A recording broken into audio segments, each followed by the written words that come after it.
Okay, so I'm not really big on burgers, but I thought this recipe would be great for Father's Day.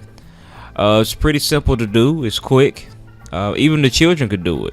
Just make sure that you watch them. Just supervise them as they do it, because they are dealing with knives and so on. And this would be a good learning lesson for them as they make something for dad at the same time. So to start this recipe off, we're going to need a large mixing bowl.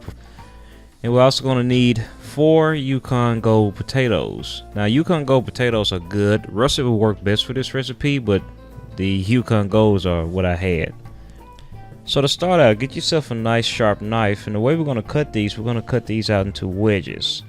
And just find the flattest part of the potato, sit it on the cutting board, and basically you're going to cut it in half. And then you're going to flip the half over on this flat side again, and you're going to cut them out into 4 to 3 wedges. But you know, growing up, I always heard the term Jojos for these things. Now you always hear potato wedges. It's weird. I don't know. But that's the reason why I still call these Jojos, is because that's what I'm used to.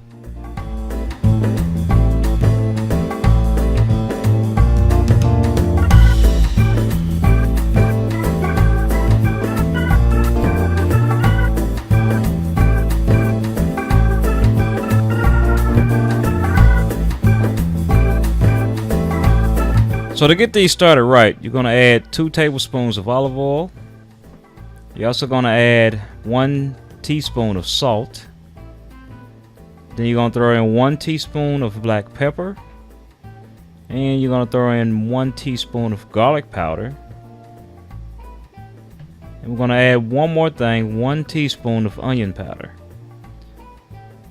And then go ahead and give those a good toss. Just use your God-given gifts, your hands. And just toss them. You just wash your hands later. I don't see what's wrong with that. And then once you're done tossing them, go ahead and grab yourself a pizza pan. This is what I prefer in order to cook these potato wedges. It works a lot better, and the olive oil actually kind of fry bake. It's kind of like how one of those air fry machines work. Just don't use an air fry machine for this. Those things, they just don't work that well for something like this.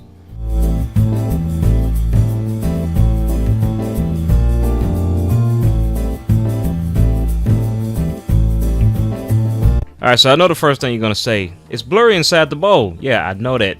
My camera recorded it weird. I don't know. My camera has some type of autofocus feature on it, and I left it on accident. I didn't realize until after I was done with the burgers and looked at the footage. But anyway, what I have in the bowl is 1 cup of shredded mozzarella cheese and 1 cup of shredded cheddar cheese. And I'm going to add a teaspoon of chili powder to this. You're also going to add 1 teaspoon of cardamom and 1 teaspoon of smoked paprika to this. Go ahead and use those free utensils that God gave you to mix this up. Alright, so now I'm going to take 1 pound of 80/20 and I'm going to add some chili base to that. Chili base is not hard to find. You can find it anywhere in the grocery store, maybe around where the chicken stock is, and you can even find it where the meat section is. But I'm going to add 2 tablespoons of this chili base to this beef, and go ahead and blend that into the beef. One thing about this is that it's not going to be the final seasoning.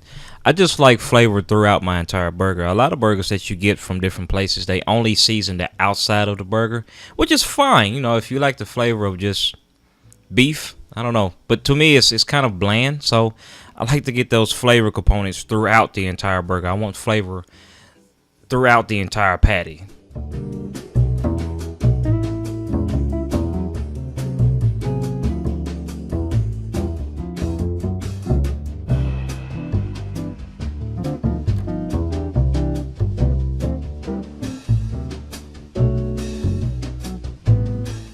Alright, so this is something that's completely optional. It's really up to you. I took a wire rack and I set my oven to 350 degrees, and if you're doing the potato wedges, or the Jojos rather, it should already be set to at least 400. Go ahead and take your burger buns out, set them out on the wire rack and butter them. And what I'm getting ready to do with this butter here, I got a little olive oil in it. I'm getting ready to basically just mash it and just to a paste, and take a brush and just brush my butter on to the buns that way.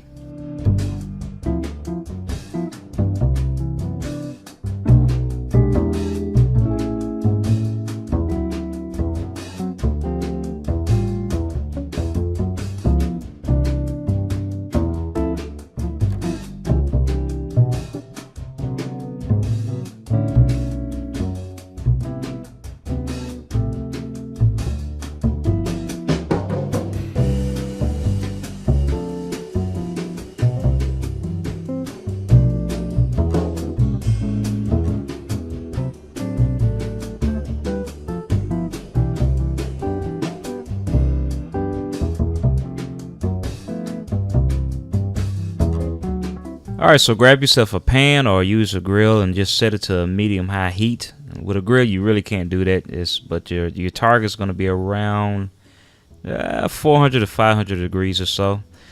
And I had a little bit of that butter left over, so I'm going to use that for my pan. And trust me, you're going to need it. And if you don't have any of that butter left, go ahead and grab you some extra butter, because what I'm getting ready to do, you're definitely going to need some butter for it. So now for the fun part. Get your cheese, grab a handful of it, and just throw it straight on the pan. I know a lot of people are going to say, oh yeah, this guy's crazy. He's not going to get that stuff off the pan. I found that this only really works with cast iron skillets. It doesn't really work with non-stick skillets because it does come up, but it pulls that, whatever that Teflon coating is, it pulls that up with it. And with aluminum or copper, it sticks. It's stuck on the pan. I only seen this work with cast iron. In fact, there's actually videos of people making these hamburgers with these cheese skirts. And this is essentially what this is. It's basically the same thing.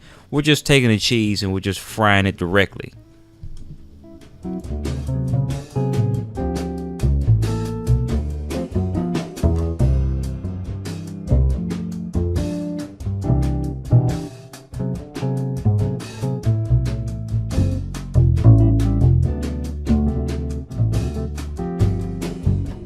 Alright, so now for the actual patties. And I know that my pan is still dirty. It's still got cheese and cheese oil and all this stuff on it.